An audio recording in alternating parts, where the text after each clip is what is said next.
Iran पर हमले के बाद अमेरिकी राष्ट्रपति डोनाल्ड ट्रंप की मुश्किलें बढ़ती नजर आ रही हैं।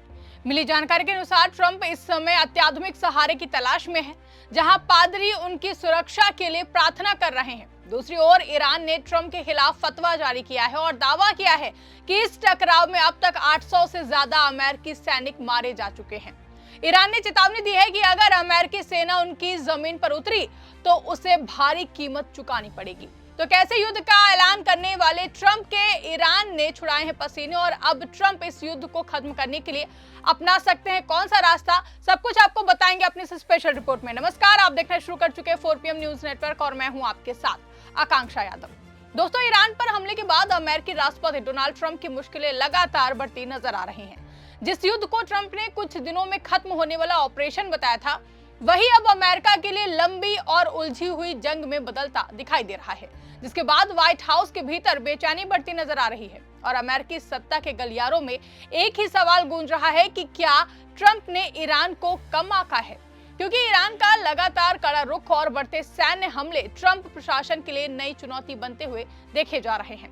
हालात इस कदर बिगड़ चुके हैं कि अब चर्चा केवल युद्ध की नहीं बल्कि खुद ट्रंप की सुरक्षा तक पहुंच गई है। इसी बीच व्हाइट हाउस से सामने आई एक वीडियो में ट्रंप पादरियों के साथ प्रार्थना करते नजर आए हैं, जहां देश और सेना की सुरक्षा के लिए दुआ मांगी जा रही थी। इस वीडियो ने अमेरिकी राजनीति और राजनीतिक विश्लेषकों के बीच नई बहस छेड़ दी है और सवाल उठ रहा है कि क्या ये केवल आस्था का मामला है या फिर ट्रंप प्रशासन युद्ध के बढ़ते दबाव से डर चुका है। देखिए, ईरान की ओर से भी बयानबाजी बेहद तीखी हो गई है।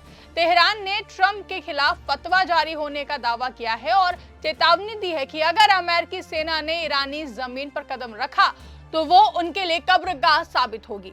ईरान का कहना है कि ये संघर्ष अब केवल सैन्य लड़ाई नहीं बल्कि सम्मान और संप्रभुता की लड़ाई बन चुका है। ऐसे में किसी भी तरह का पीछे हटना उसके लिए संभव नहीं है। ईरान के अधिकारियों का दावा है कि इस संघर्ष में अब तक सैकड़ों अमेरिकी सैनिक मारे जा चुके हैं। हालांकि इन आंकड़ों की स्वतंत्र पुष्टि अभी तक नहीं हुई है, लेकिन इस तरह के दावे अमेरिका के भीतर चिंता बढ़ाने के लिए काफी हैं। अमेरिकी जनता पहले ही इस युद्ध को लेकर बटी हुई है और जैसे जैसे खबरें सामने आ रही हैं, ट्रंप प्रशासन पर दबाव लगातार बढ़ता जा रहा है। मिडिल ईस्ट में तैनात हजारों अमेरिकी सैनिकों की सुरक्षा को लेकर भी सवाल उठने लगे हैं। अमेरिका के कई रणनीतिक विशेषज्ञों का कहना है कि अगर ये युद्ध लंबा खिंचता है तो सैनिकों के लिए खतरा और बढ़ सकता है। यही वजह है कि अमेरिकी संसद और मीडिया दोनों जगह ये बहस तेज हो गई है कि क्या ट्रंप ने जल्दबाजी में ऐसा फैसला लिया है जिसने पूरे क्षेत्र को युद्ध की आग में झोंक दिया है। इसी बीच ईरान ने एक ऐसा कदम उठाया जिसने पूरे खाड़ी क्षेत्र में हड़कंप मचा दिया है। खबर सामने आई है कि ईरानी ड्रोन ने दुबई इंटरनेशनल एयरपोर्ट को निशाना बनाया है। इस हमले के बाद कुछ समय के लिए एयरपोर्ट पर उड़ानों को रोकना पड़ा और सुरक्षा एजेंसियों को हाई अलर्ट पर रखा गया है। हालांकि बड़े नुकसान की पुष्टि नहीं हुई है, लेकिन इस घटना ने यह साफ कर दिया है कि युद्ध अब केवल सैन्य ठिकानों तक सीमित नहीं रहा है। इसके साथ ही आपको बता दें कि दुबई एयरपोर्ट पर हुए इस हमले ने अंतर्राष्ट्रीय व्यापार और विमानन जगत को भी झटका दिया है। दुबई दुनिया की सबसे व्यस्त एयर ट्रांजिट हब में से एक माना जाता है। ऐसे में वहां किसी भी तरह का हमला वैश्विक अर्थव्यवस्था के लिए चिंता का कारण बन सकता है। कई एयरलाइंस ने अस्थायी रूप से अपने रूट बदलने या फिर उड़ानें टालने का फैसला किया है। राजनीतिक विशेषज्ञों का मानना है कि दुबई जैसे शहर को निशाना बनाकर ईरान ने एक स्पष्ट संदेश देने की कोशिश की है। अगर उस पर हमला जारी रहा तो पूरे क्षेत्र की आर्थिक धमनियों को खतरा हो सकता है। इससे न केवल अमेरिका बल्कि उसके सहयोगी देशों पर भी दबाव बढ़ सकता है कि वो युद्ध को रोकने की दिशा में कदम उठाएं। इसी बीच युद्ध का मोर्चा केवल ईरान और अमेरिका तक सीमित नहीं रह गया है। इजराइल भी इस संघर्ष में सक्रिय भूमिका निभा रहा है। ईरानी मिसाइलें समय समय पर इजरायली सैन्य और व्यापारिक ठिकानों को निशाना बना रही हैं। इससे मिडिल ईस्ट में तनाव कई गुना बढ़ गया है और पूरे क्षेत्र में अस्थिरता का माहौल बन गया है। दूसरी ओर रूस भी इस पूरे घटनाक्रम पर नजर बनाए हुए है। रूस के विदेश मंत्री सर्गेई लावरोव ने चेतावनी देते हुए कहा है कि ये युद्ध अमेरिका के लिए आसान नहीं होगा। उनका कहना है कि अगर संघर्ष और बढ़ता है तो रूस ऐसी परिस्थितियां पैदा कर सकता है जिससे अमेरिका के लिए इस जंग को जीतना लगभग असंभव हो जाएगा। रूस के इस बयान ने व्हाइट हाउस की चिंता और भी ज्यादा बढ़ा दी है, क्योंकि अगर ये युद्ध महाशक्तियों के बीच टकराव का रूप लेता है तो इसके परिणाम बेहद गंभीर हो सकते हैं। यही वजह है कि कई अंतर्राष्ट्रीय विश्लेषक इसे संभावित वैश्विक संकट की शुरुआत के रूप में भी देख रहे हैं। उधर अमेरिका के भीतर भी राजनीतिक माहौल बदलता हुआ दिखाई दे रहा है।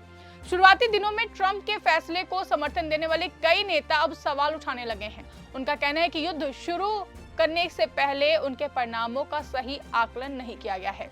आज सत्ता की आंखों में आंख डालकर पत्रकारिता करना मुश्किल हो गया है। हम पर मुकदमों से लेकर चैनल को बंद करने का दबाव बनाया जा रहा है। मुश्किल दौर है, लेकिन हम हार नहीं मानेंगे। इसीलिए 4PM को ज्यादा से ज्यादा ज्वाइन करें और स्वतंत्र पत्रकारिता को जिंदा रखने के लिए जितना हो सके हमारा आर्थिक सहयोग करें। उम्मीद है कि आपके सपोर्ट से ये जंग भी हम जीत जाएंगे। अगर ये संघर्ष लंबे समय तक चलता है तो इसकी कीमत अमेरिकी जनता और सेना दोनों को चुकानी पड़ सकती है, जिसकी वजह से अमेरिकी संसद में ट्रंप की पावर खत्म करने का प्रस्ताव भी पेश किया गया है। वहीं हालिया सर्वेक्षण भी इसी ओर इशारा करते हैं। युद्ध शुरू होने से पहले जहां केवल लगभग 30% अमेरिकी नागरिक इसके खिलाफ थे, वहीं अब विरोध का आंकड़ा 60% से भी ऊपर पहुंच चुका है। ये ट्रंप प्रशासन के लिए एक बड़ा राजनीतिक संकेत है कि जनता इस संघर्ष से थकने लगी है। इस पूरे संकट के बीच ट्रंप की प्रार्थना सभा वाला वीडियो भी लगातार चर्चा में बना हुआ है। कुछ लोग इसे आस्था और नेतृत्व का प्रतीक बता रहे हैं, जबकि कई विश्लेषक इसे बड़े दबाव की निशानी भी मान रहे हैं। उनका कहना है कि जब कोई नेता सार्वजनिक रूप से ऐसी स्थिति में दिखाई देता है तो ये संकेत देता है कि हालात अपेक्षा से ज्यादा गंभीर हो चुके हैं। ट्रंप के समर्थक हालांकि इस आलोचना को खारिज करते हैं। उनका कहना है कि किसी भी संकट की घड़ी में प्रार्थना करना कमजोरी नहीं बल्कि विश्वास का प्रतीक होता है। लेकिन आलोचकों का तर्क है कि असली सवाल प्रार्थना का नहीं बल्कि उस युद्ध का है जिसने पूरी दुनिया को अस्थिरता के कगार पर लाकर खड़ा कर दिया है। ईरान लगातार हमले करके ये दिखाने की कोशिश कर रहा है कि वो दबाव में आने वाला बिल्कुल भी नहीं है। दुबई एयरपोर्ट पर ड्रोन हमला हो या फिर मिडिल ईस्ट में अमेरिकी ठिकानों पर मिसाइल हमले, हर कदम पर यह संदेश दिया जा रहा है कि ईरान इस संघर्ष को लंबा खींचने के लिए पूरी तरह तैयार है। ऐसे में ट्रंप प्रशासन के सामने सबसे बड़ा सवाल यही है कि आगे की रणनीति क्या होगी। क्या अमेरिका बातचीत की राह अपनाएगा या फिर सैन्य दबाव बढ़ाएगा? हालांकि दोनों ही फैसलों के अपने अपने जोखिम है। बातचीत का रास्ता अपनाने पर ट्रंप को राजनीतिक आलोचना का सामना करना पड़ सकता है, जबकि युद्ध बढ़ाने पर क्षेत्रीय अस्थिरता और भी ज्यादा बढ़ सकती है। इस समय व्हाइट हाउस के भीतर रणनीतिक फैसलों और बैठकों का दौर जारी है। अमेरिकी सेना संभावित लंबी जंग की तैयारी कर रही है और बताया जा रहा है कि 100 दिनों तक चलने वाले सैन्य अभियान की योजना पर भी चर्चा हो रही है। अगर ऐसा होता है तो ये संघर्ष आने वाले महीनों तक पूरी दुनिया की राजनीति और अर्थव्यवस्था को प्रभावित कर सकता है। कुल मिलाकर तस्वीर साफ है। ईरान के कड़े रुख ने ट्रंप की चिंता कई गुना बढ़ा दी है। एक तरफ व्हाइट हाउस में सुरक्षा और रणनीति को लेकर खलबली मची हुई है, तो वहीं दूसरी तरफ ईरान लगातार हमले कर दबाव बना रहा है। ऐसे में यह संघर्ष केवल सैन्य ताकत की लड़ाई नहीं बल्कि राजनीतिक इच्छा शक्ति और वैश्विक कूटनीति की परीक्षा बन चुका है। और फिलहाल सबसे बड़ा सवाल यही है कि क्या यह युद्ध जल्द खत्म होगा या फिर दुनिया एक लंबी और खतरनाक टकराव की ओर आगे बढ़ रही है। आपको क्या लगता है? कमेंट करके अपनी राय हमें जरूर बताइएगा। फिलहाल के इस खबर में बस इतना ही।